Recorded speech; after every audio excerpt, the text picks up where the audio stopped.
नहीं कह रहे। दीपक महतो बीएलओ है झारखंड, पश्चिम बंगाल में। उन्होंने बार बार इलेक्शन कमीशन को कहा कि मैं एक बूथ पर गया, उस बूथ पे लोगों ने कहा कि अगर ये नाजायज वोटर है, इनका वोट काटोगे तो तुमको हम मार देंगे। वो बीएलओ था। अगर उसके लिए सरकार खड़ी हुई, इलेक्शन कमीशन ऑफ इंडिया खड़ी हुई, लेकिन अगर जिस तरीके से कांग्रेस बार बार बीएलओ के ऊपर आरोप लगा रही है, मौत की बात कर रही है, तो ये एसआईआर कोई पहली बार तो नहीं हो रहा है। एसआईआर हिंदुस्तान में चौथी बार हो रहा है। 2002 और 2003 के दौरान भी हुआ। लेकिन जिस तरीके से हम जो मुद्दों को लेकर सड़क से सदन तक जा रहे थे, आज वही मुद्दों को लेकर ये हमारे खिलाफ जा रहे हैं। और बिहार की जनता ने यह बता दिया कि एसआईआर इस देश की जरूरत है। और वोट ऑफ परसेंटेज आजादी के बाद बिहार में जो वोट ऑफ परसेंटेज हुआ, ये देश और दुनिया को बताया। और बिहार के चुनाव के दौरान विदेश से 7 देश से लोग आते हैं हिंदुस्तान की लोकतांत्रिक प्रक्रिया को देखने के लिए, और वो खुश होकर जाते हैं। और आज जिस तरीके से इलेक्शन कमीशन ऑफ इंडिया की पूरे दुनिया में डंका बज रही है, तो निश्चित तौर पे एसआईआर इस देश की जरूरत है। एसआईआर की साहब ने बात उठाई, एक मिनट बस, इससे पहले जो एसआईआर की साहब ने बात उठाई, पहले भी हो चुके, ये बता दीजिए इससे पहले एसआईआर में क्या कभी बीएलओ ने आत्महत्या करी थी? क्या इससे पहले की एसआईआर में कभी किसी बीएलओ ने आत्महत्या करी थी? एक सवाल और भी हो सकता है। ये सवाल तो लाजमी है कि क्या किसी बीएलओ ने पहले आत्महत्या की थी, और सवाल यह भी हो सकता है कि क्या इससे पहले उस समय जब एसआईआर हो रहा था, वोट चोर गद्दी छोड़ का नारा लगा था?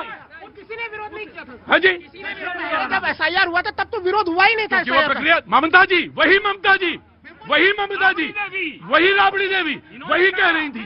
तो सवाल तो दोनों तरफ से सवाल हो सकता है जी। मैं वही चीज कह रहा हूँ कि 2002, 3, 4 जब इसके पहले एसआईआर हुआ है, तब सोचिए कितनी सर्वसहमति के साथ हो रहा था कि न सत्ता पक्ष न विपक्ष, किसी की तरफ से कोई विरोध की स्थिति नहीं थी। हमें लग रहा है चुनाव आयोग ने इस बार तमाम राजनीतिक दलों को विश्वास में लेने का प्रयास भी नहीं किया है, उसका भी एक कारण हो सकता है ये। एक मिनट, 2002 और 2003 के दौरान ममता बनर्जी जी विपक्ष में होती हैं और वो कहती हैं कि जिस तरीके से बंगाल में घुसपैठिए आ गए हैं, इनको बाहर करना है। 2002 में राबड़ी देवी बिहार के मुख्यमंत्री होती हैं, वो कहती हैं कि जितना घुसपैठिया बिहार में आ गई बा, एकनी के बाहर करे के बाद। ये दो पार्टी उस समय 2002 और 2003 की बात होती है। अब ये मौत की बात कर रहे थे। बिहार में जितने घुसपैठिए सबको निकालिए, लेकिन घुसपैठिए है का? तमाम जनता खड़ी है भाई, अड़ोस पड़ोस में कोई घुसपैठिया रहता है? बताइए कहाँ रहता है? आपके बस की अगर सुनिए, अगर रहता है आप डिटेल दीजिए, थाने में फोन मैं करूंगा। आप डिटेल दीजिए, थाने में फोन मैं करूंगा अगर आपको डर लगता है तो। अगर आपको थाने में कंप्लेंट करने से डर लगता है, एफआईआर मैं करवाऊंगा।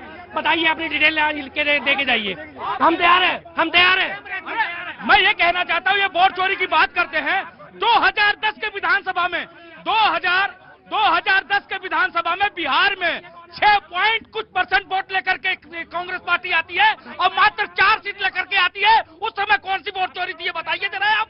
न 3 में न 13 में, जहां देखो वही वोट चोर का आरोप लगा करके बैठे हुए हो। राइट जी, मेरे एक सवाल है। ऑडियो संभाल लो जरा बेटा, ऑडियो एक मिनट, ऑडियो संभालना एक मिनट। प्रतीक जी, मेरे एक सवाल है। बीजेपी वालों से शिकायत है, कांग्रेस वालों को पेंशन कर दीजिए, क्योंकि उनके घरों में भी विरोध हो रही है।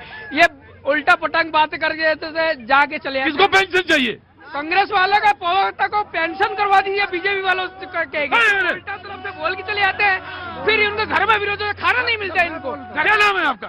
प्रकाश। वो कांग्रेस उड़ीसा से तो है जय जगन्नाथ, लेकिन ये कांग्रेस वालों को पेंशन दिलना चाहिए।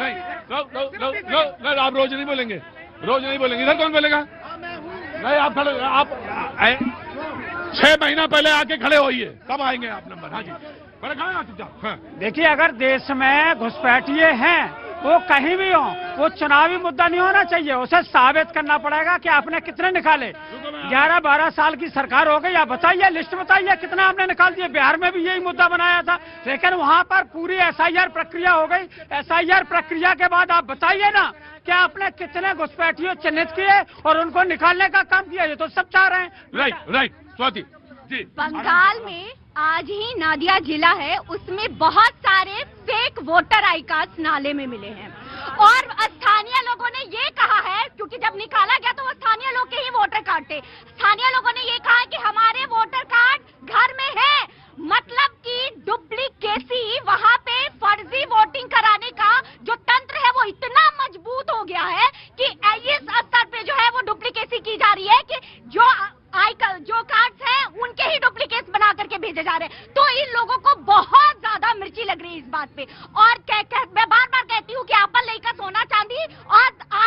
गोबर माटी।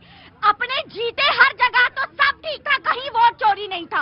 और जहां जहां दूसरा विपक्ष मतलब कि भाजपा या फिर एनडीए जीती है तो वहां वहां इनके लिए ये चीज मुद्दा बन जाती है। राहुल गांधी का समर्थन करते हुए नजर आ रही है। यही बात तो राहुल गांधी तमाम प्रेस कॉन्फ्रेंस में कह रहे हैं कि डुप्लीकेट वोटर्स है, तमाम फेक वोटर्स है, और उस मामले को और नहीं सुन लीजिए, और उसी मामले पे एसआईआर हो रही है। लेकिन एसआईआर की प्रक्रिया पे सवाल है कि क्यों नहीं समय को केवल 1 सप्ताह क्यों बढ़ाया गया। अभी भी मैं माननीय चुनाव आयोग से कहूंगा कि आपने 1 सप्ताह बढ़ाया, कम से कम उसे 1 महीना बढ़ा दीजिए, जिससे इस प्रक्रिया को काफी शांतिपूर्ण ढंग से चल सके। अब किसी एक बीएलओ की जान न जाए। इनका कहना है कि प्रोसेस सही है, प्रक्रिया जो है 1 महीना बढ़ा दीजिए तो सब कुछ ठीक हो जाएगा। जी देखिए, कांग्रेस के प्रवक्ता अभी कह रहे थे कि आप मुझे बताओ घुसपैठिए कहाँ है, मैं अभी पुलिस को फोन करूंगा, उनको उनको डिपोर्ट कर दूंगा।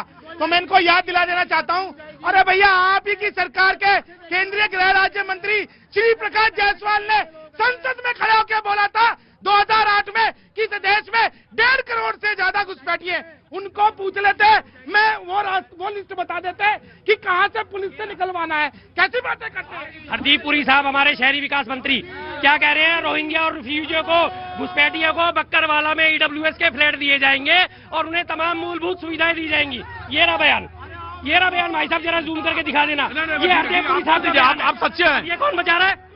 रोहिंग्या को, घुसपैठियों को कौन बचा रहा है? और अभी सारी प्रक्रिया के बाद, बिहार की सारी प्रक्रिया के बाद, हाँ जी, बिहार की सारी प्रक्रिया के बाद जब एक मशहूर चैनल की पत्रकार एंकर साहिबा ने जब अमित शाह जी से सवाल पूछा, एक मिनट बताइए कितने घुसपैठिए निकले, एक मिनट रुको।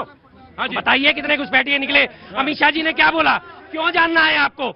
जब पूरे देश में घुसपैठिए करा जा रहा है तो आप उनका आंकड़ा भी तो दीजिए, कितने डिपोर्ट करे आपने। उन्होंने फिर पूछा, सर बताइए ना, दूसरे चैनल की पत्रकार है, आपको भी मालूम है। ठीक है। मुझे लगता है कि जैसे अभी राहुल लाल जी कह रहे थे कि प्रक्रिया को बढ़ा देना चाहिए, कोई दिक्कत नहीं, कोई ट्रेन नहीं छूट रही है, कोई ऐसी दिक्कत नहीं है। अगर कोई दिक्कत हो रही है, समय बढ़ा दो, क्योंकि सभी राज्यों के, चाहे उत्तर प्रदेश हो या दूसरे राज्य हो, उनमें अभी चुनाव का समय है। और अगर उस प्रक्रिया को बढ़ा दिया जाता, अगर वो आसानी से हो जाए, और मुझे लगता है और शुद्धिकरण के साथ होगी, क्योंकि अभी दबाव है। जैसे ये कह रहे थे कि कौन दबाव डाल रहा है, मैं ये कह रहा हूँ कि उनके ऊपर दबाव है कि आपको प्रतिदिन 100 या 200 फॉर्म अपलोड करके देना है, इसीलिए उन पर मानसिक दबाव बन रहा है। और वो दबाव ना हो, इसलिए ये प्रक्रिया